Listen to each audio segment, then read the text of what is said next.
Hello and welcome to ITWeb on the road with me, Sibahle Malinga.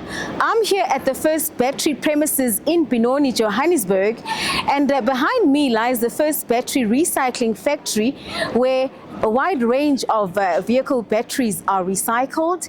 And of course, First Battery has been at the forefront of manufacturing technology in South Africa for over 90 years. Let's find out what happens inside here.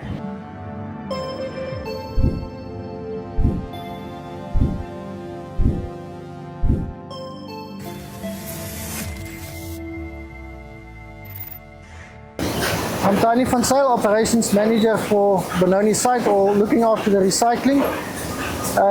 What I'm explaining at the moment is our effluent treatment plant at the back here.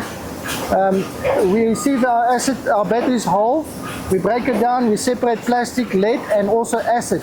This particular plant treats the acid. We receive it in a condition that is in less than pH of 1, containing all the heavy metals and lead.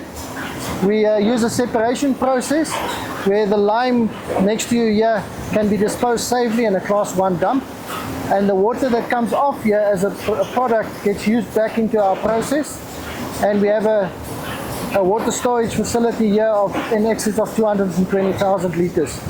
Yeah, we've invested about 2 million rand for that settling dam at the end here. It's state of the art, it's the way to operate, and therefore we've decided to put that in place. We had it previously, but it became necessary to upgrade. As long as we can have water hauled back and not dump it to sewer, it's usable for us again. So our processes inside the plant can safely operate with that water.